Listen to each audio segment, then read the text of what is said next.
listening to the Shared Security Podcast with Tom Eston and Scott Wright, exploring the trust you put in people, apps, and technology. This is episode 79, Election Hacking in the US and the Rest of the World, Vulnerable Voting Machines, and what all this means to you.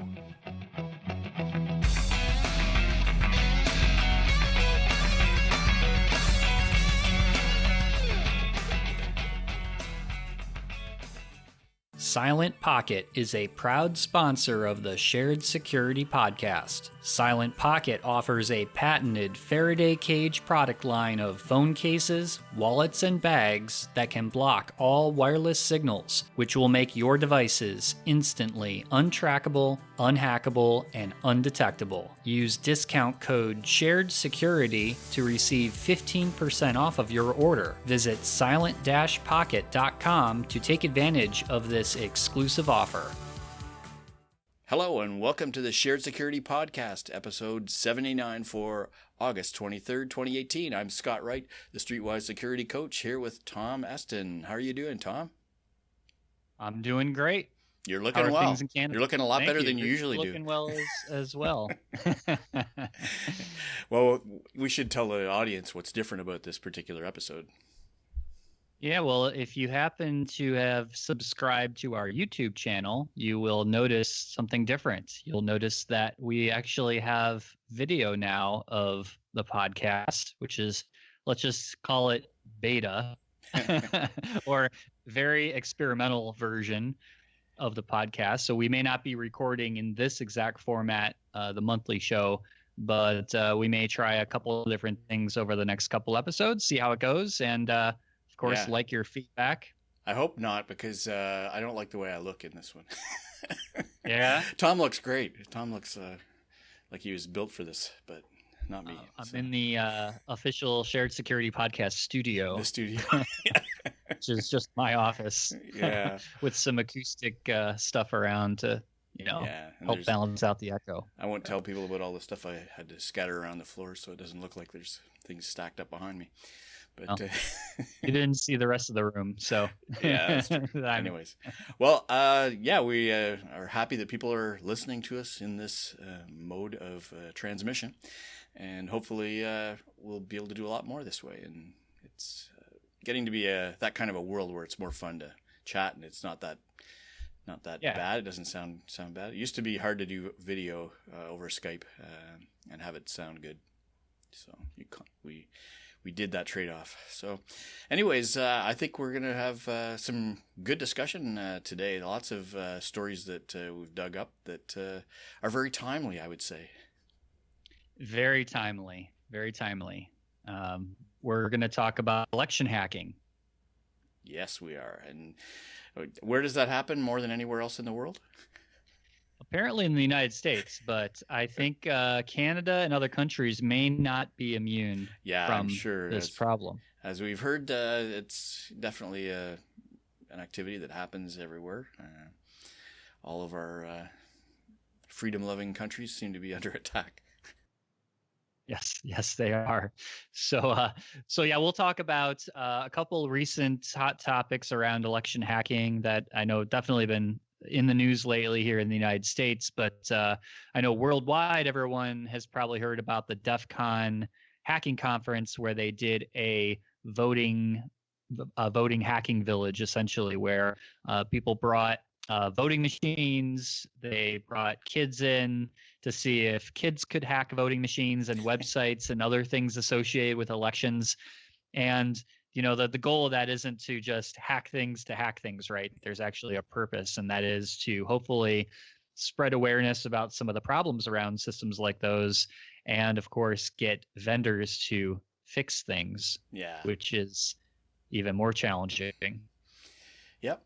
It's that's the whole point of the responsible disclosure process, right? Where we tell people about the bugs in confidence before we warn them we're going to make it public and give them a little bit of an incentive to fix it. Yes, exactly.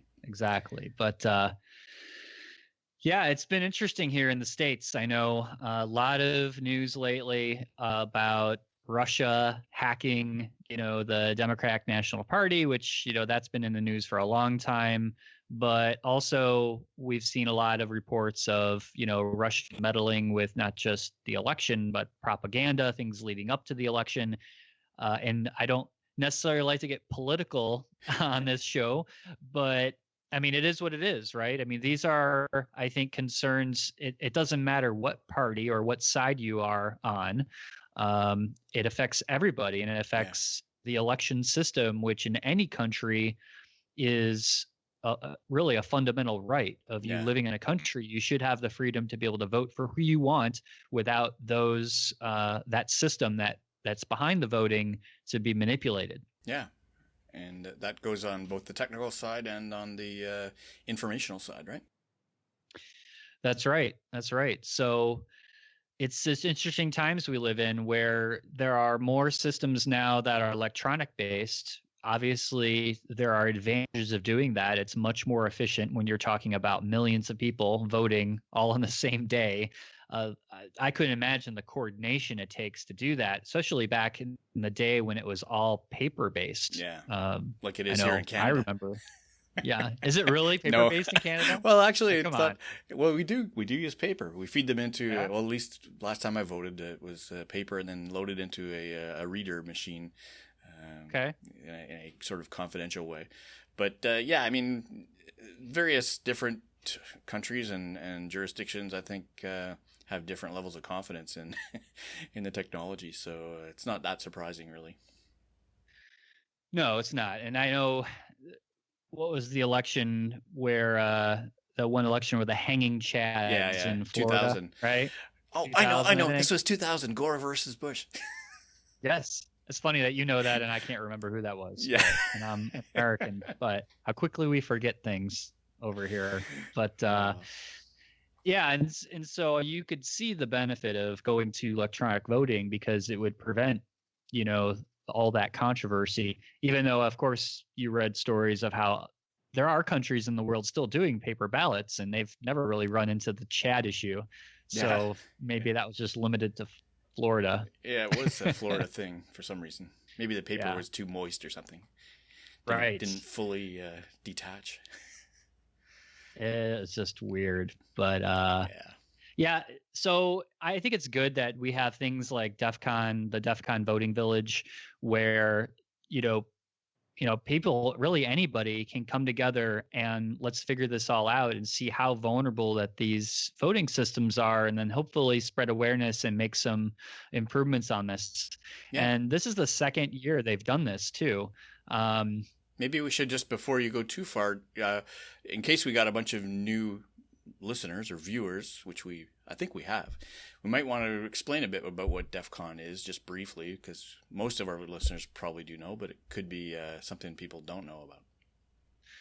Yes, exactly. So DEF CON is the world's largest hacking conference in the world. It's held once a year around this time in nice, sunny, beautiful Las Vegas, Nevada, which is basically the hottest place on earth, in my opinion, and most people's opinion. It's great having a hacker conference where everybody's wearing black T-shirts and jeans in the middle of the desert. 110.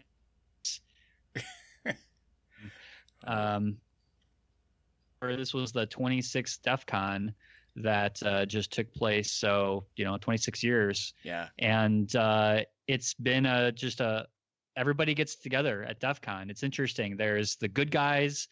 So the good hackers, the white hat hackers, the black hat hackers, the feds, the police, the CIA, NSA, everybody shows up because everybody wants to learn, what are the new threats? What are the things that, organizations and governments and other things need to be concerned about?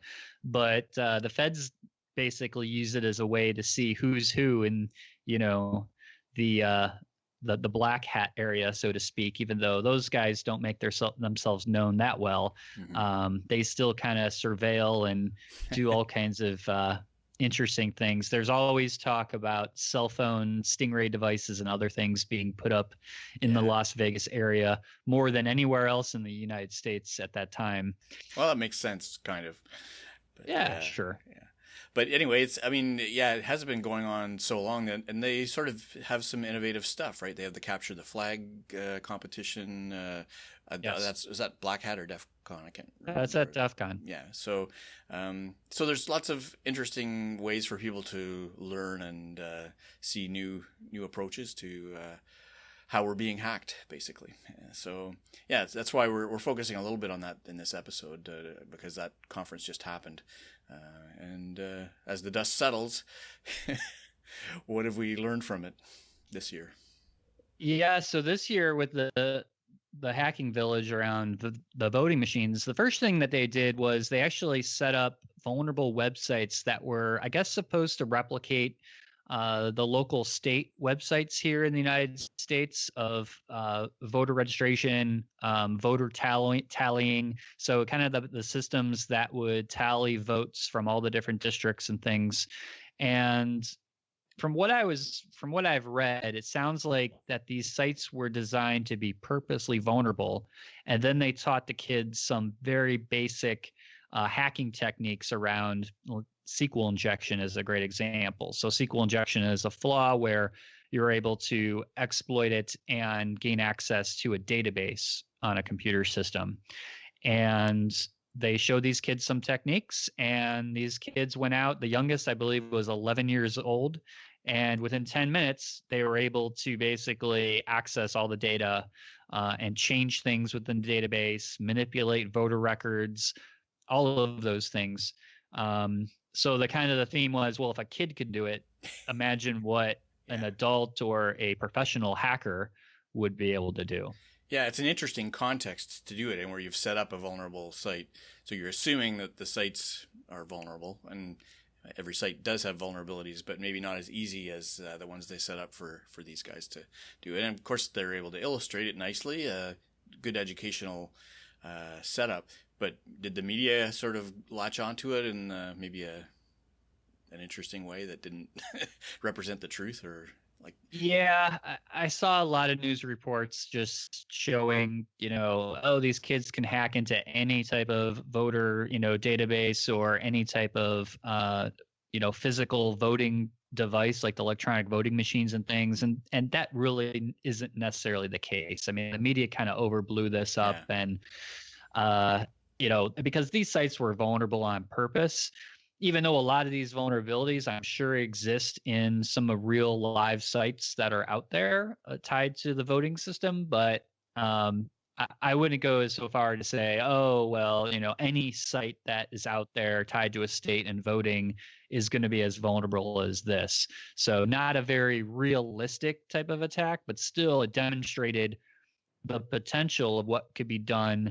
Mm-hmm. And I think it's good for kids that are interested in this field and in cybersecurity. It gave them a lot of good experience, a lot of good exposure into learning about how you would be able to defend against something. And it's like a good this. practical example of a place where you can see the impact of the vulnerabilities and the ability to hack stuff. Right.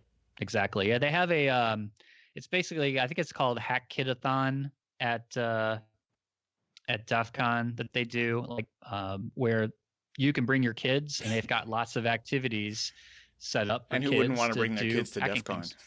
A lot of people do. Wow. I've seen it. Yeah. Fun for the whole family. All right. It can be. So besides just the kids' activities around the voting hacking, they actually brought in real machines that are actually used in the voting system out at the polls. And they basically told hackers to go after these machines and see what you can find, see what you could exploit. And they found a lot of serious vulnerabilities in these machines.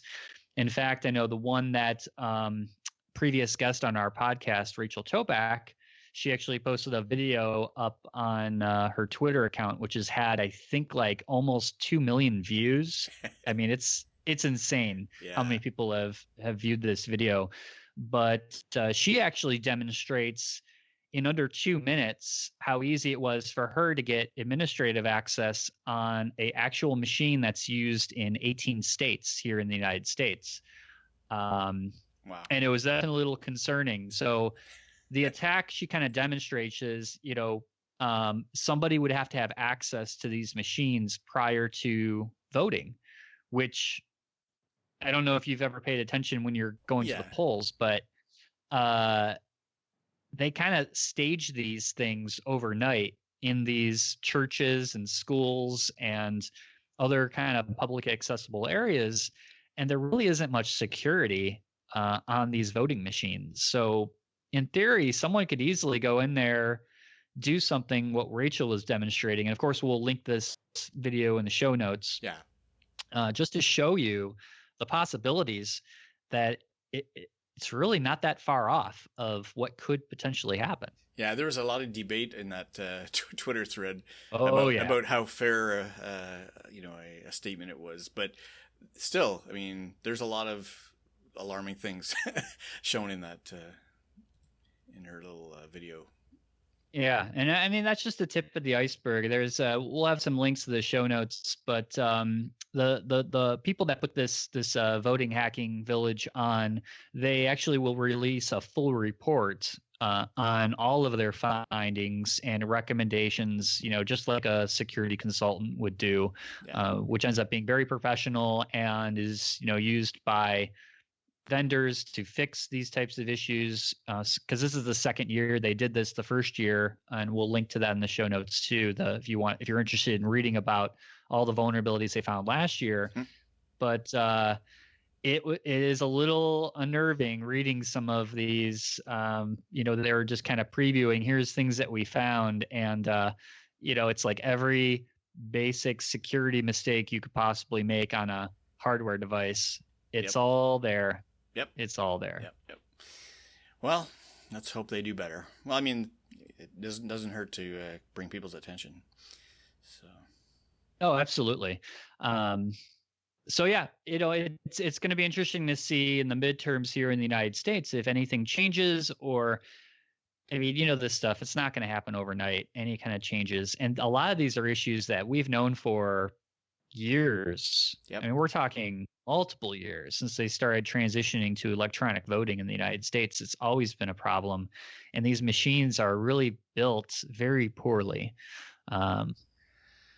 poorly. Yeah, it's kind of alarming that it's gotten that far, but we will see. What kind of issues do you guys see in Canada around this topic? We don't actually get a lot in terms of hacking news for websites that I know of, or for election polling stations. I think the last I heard, there were complaints that some of the readers were down, so there were delays in getting to do your vote. But no stories that I know of any chicanery or whatever they want to call it for people playing around with stuff or interfering. Right. So, I was joking with you beforehand. We use pine cones and birch bark, right? So if you put the pine cone in, then that's one candidate. You put the birch bark in, that's another one. So, and you use hockey players for security, right? Oh yeah, of course, with their sticks. Just sticks standing outside the you polling get cross-checked locations. if you get in the way. Yeah. That's right. Yeah, they enforce those laws. You can't go near the polling station. The candidates can't go any closer to the polling station than 200 meters, or they get 2 minutes for interference. Right. So yeah, it's pretty quiet up here. So we get that's good. We get all our entertainment from watching you guys. That's great. That's good. That's good. I don't know how I feel about that, but okay. We do love our Canadian friends. So well, and we love you too. Oh, we know. Anyway, so there was an interesting issue yesterday that is very timely around this topic of election hacking. The Democratic National Committee, which, as everyone is aware, has been under fire They were the ones who had all the email hacking going on, the WikiLeaks and all those things a couple of years ago. But apparently they thought that they were under attack by a real phishing attack, which was there was a fake website that was put up, I guess, and employees of the DNC were being directed to go to this website and fill out a form. And they alerted the FBI because they thought this is a real attack, like something's going on. And literally like an hour before we started recording this podcast today, there was an update to that article, and it ended up being an actual real authorized phishing test that the DNC actually put together to test their staff to see how they would react to a real attack. And I thought it was interesting that the way they kind of did this and the communication around that, because in one news article on Wired, they were talking about how one of these CEOs of a phishing company said that, well, you're not supposed to tell employees, or they didn't tell employees that the phishing was going to happen. So that's not how you do phishing tests. They're supposed to be known to employees, which I thought was interesting because I haven't done phishing tests that way. It was, well, a very select few people in the organization knew it was happening because in my eyes, you're kind of giving away that it's coming. Yeah. But I don't know. I'm interested in your take on that, Scott, because I know this is an area it's an interesting question, and I've got a story or two around that kind of thing. But I mean, for the people here who listen and watch, who are familiar with how security testing is done, your traditional penetration testing, you get a terms of reference or rules of engagement that you do with your client, right? So the client organization as a whole is informed of the fact that you are going to attack their systems, and you expect, and you basically try and get a disclaimer, right, or some kind of indemnity to say, if anything goes wrong, it's on the company, right, that you're testing against, right? So what that means is they have to have a process in place, and they have to make sure that everybody knows in advance what the proper process is, and you kind of can predict what the worst case is that's going to happen, right? System could go down, databases could get corrupted. Now, when you switch to testing humans, you really don't know what a human's going to do when you call them or send them an email, or if they find a USB drive sitting somewhere, right? So I actually have had this kind of problem happen, and I've done phishing tests, for the last 10 years or so manually before there were even tools to do it. And, I sort of follow the rule of make sure that the organization has, first of all, an employee agreement that everybody understands.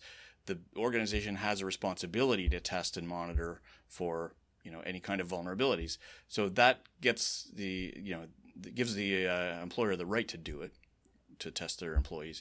But employees should also understand what their standard incident response process should be, right? If they discover something that looks abnormal, they shouldn't go off to the police or to the media. They should go to service desk, right? Or something. So I actually had one case where I was doing USB drive testing like this, where I was dropping them. I had designed the devices and put the content on them where one of the files on the device looked like a budget document. It was called budget or something, right? Or confidential budget document. It happened to be an Excel spreadsheet that contained a publicly available Excel document that you can get from the Canadian government, Treasury Board website. And it has like 4,000 line items of budget data. So it's public. It's just the main, they call it the main estimates. And it looks very cool and very official, all this detailed stuff, but it's for public reference. So I put that in and called it confidential financial information or budget. And usually I will drop these devices myself around the locations, and in a way that it doesn't raise too much suspicion. Well, this security manager decided he was going to do it himself in this organization of 5,000 people. The building itself maybe had 500 people. But he dropped like 4 devices on the same floor within an hour. And they all got taken to the service desk, which is great. You know, everybody did the right thing. Sure. Except the person at the service desk looked at that file and saw, oh, somebody's trying to exfiltrate confidential budget information. And they called the second from the top executive in the organization, who didn't even know that it was being, that this test was being done. And Wow. So that's why I think there is something to be said for, you know, communication, making sure that the expectations are understood. But what you don't need to do is remind them just before you're going to do the test. So you give them a couple of weeks is what I do. I'll say, make sure everybody understands, even if you've told them before, remind them, you know, as a standard operating procedure, what your, you know, the rights of the organization are to test and what the procedures are for reporting incidents or anything suspicious. And that should mostly cover anything. You can never control what a human's going to do if they decide to interpret what you're doing as, you know, something interesting or whatever, however they respond to it. You can't guarantee they're going to follow procedures. And so that's why this kind of stuff happens. And I can see why the CEO of that company recommended, you should tell people in advance. You should, but not necessarily right before you do the test. And I think it's a good idea to test, you know, political organizations before an election to make sure that they are aware, and you would hope that they would be well on guard. And as part of the process, somebody may have just neglected to say, hey, we're going to do our phishing tests over that period of time over the next few months, right? So make sure you follow the procedure rather than reporting it to the media.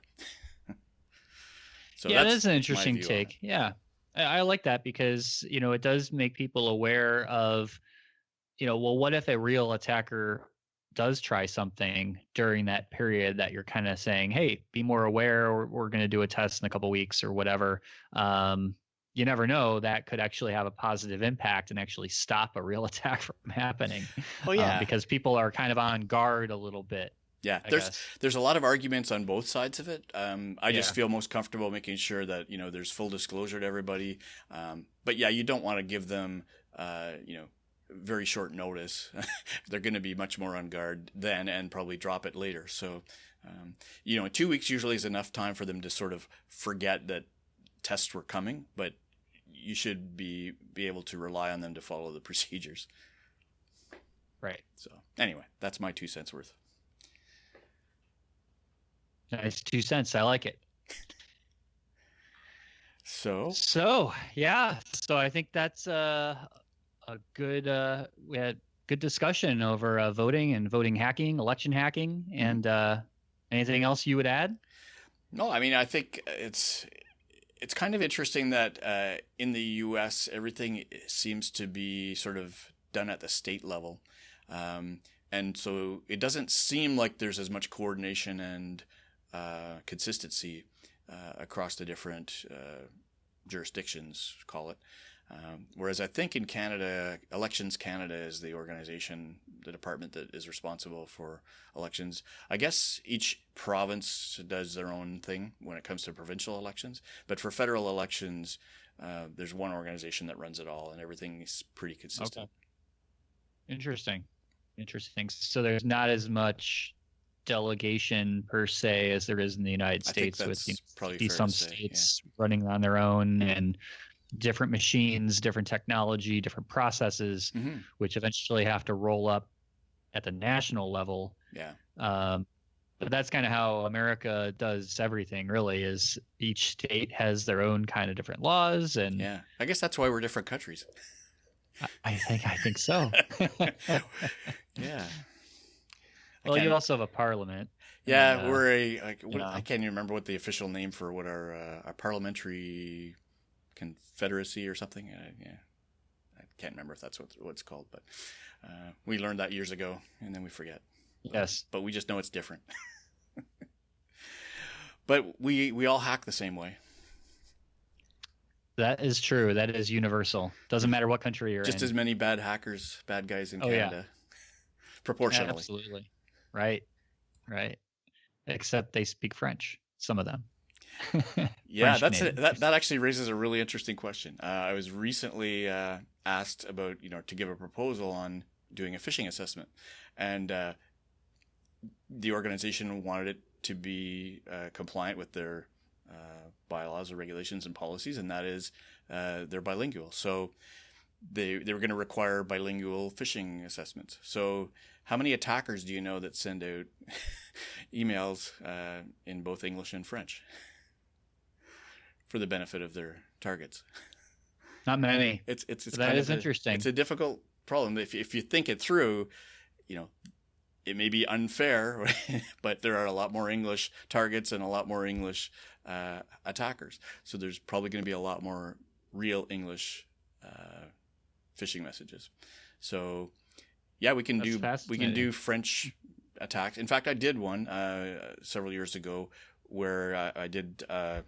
It was again a manual test, but did 100 employees as targets, where and we did 5 different email messages, and one of them was in French, and it was a banking one because it was a commonly used bank here in Canada by people who like to bank in French. It happens to be more French oriented, and so they send out a lot of French emails, and I was able to get one. But the problem is you send that to everybody in the population of people you're testing, and only a small number of them is even going to look at it. It's sort of like, well, it's sort of analogous on a larger scale to the banking attacks themselves, right? Like an attacker, if they're going to phish you with a banking attack, they have to choose a bank, and they're going to be wrong for 80% of the people, but they're going to be right for some. So it's kind of like that. So we have to take those things into account too when we're designing the phishing assessments. Unless we were going to phish them from within the organization, like pretend or fake an email, and then it would have to be bilingual because all emails internal are bilingual. So that would make sense. Yeah, all my little problems of the day. The struggle is real. The struggle is real. Yeah. So, anything else recently in the news other than that hot news flash from the the DNC? Well, Scott, you can listen to the Weekly Blaze for Absolutely, all the latest on what's going on in the world. So we got another one that we'll be recording here this weekend, and will be released this week or on Monday. Yeah, as usual. Yep. And I think we're getting really good uptake on that weekly thing that people like to listen to. Less than 10 minutes, you get the top 3 stories of the week. That's right. And quick and simple. Narrated by your favorite hacker. That's right. I don't know about favorite, but well, yeah. So, but so I think that the dust has settled from DEF CON and Black Hat, and people are trying to sift through what they learned, and I'm sure we might still see a story or two commenting on things that were revealed or demonstrated. And then we will go on with our lives until the midterm elections and see what happens. That's right. It'll be interesting. Yeah. So it'd be good for people to let us know what they think of this format. I obviously can improve my visual surroundings, try and make it a little more professional like Tom's, but I didn't get any warning on that, so I blame Tom. Yeah, it is my fault. I just said, hey, we're doing this, and we just did it. So well, hey, not a bad thing. We'll definitely give it a try again if people like it. So and we'll experiment with other formats too, I think. Yeah, we may be trying out Facebook or YouTube Live in the future, which will be interesting. See if maybe some of you listeners can join us live on the show for Q&A. Live Q&A might be fun. Yeah. We could have a studio audience. Kind of. We could poll sort them. of. Yeah. Do the town hall thing. Polls. You can do all kinds of things. I know on what is it? Yeah, right here. I don't know if you could see that. Oh yeah. On the video. Oh, cool. I did like this thumbs up thing on Skype, but you could do all kinds of fun stuff now or video. So, well, we'll see how that goes. And we are nothing if not leading edge. Yes. We have a YouTube channel now, as I mentioned previously. So definitely check that out. We're putting all the shows up on YouTube, so you can, if you happen to be one of those people that likes listening to your podcasts on YouTube through like a YouTube playlist, we've got all of our episodes up there, all the previous ones. They're actually all categorized now by playlists. So if you wanted to just listen to interviews that we've done or the Weekly Blaze or this podcast, you can now do that. And so there'll be a lot more video content that will be forthcoming. So you can go to youtube.com and type in Shared Security Podcast, and you'll see all our old episodes. And instead of the video, you'll see Tom dancing. But there will be no dancing, but me speaking, but no dancing. Sorry. Okay. All right. Well, I was trying to get more traffic, Tom. That's not how we're going to get traffic. Sorry. We would lose traffic by doing that.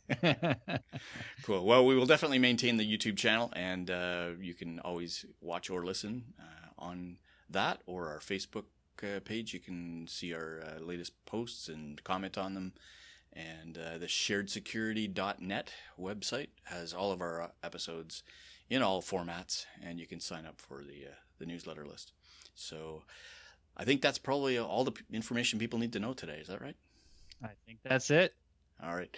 Well, we will adjourn. Yeah, we will. And we will thank everybody for joining us today and look forward to next time.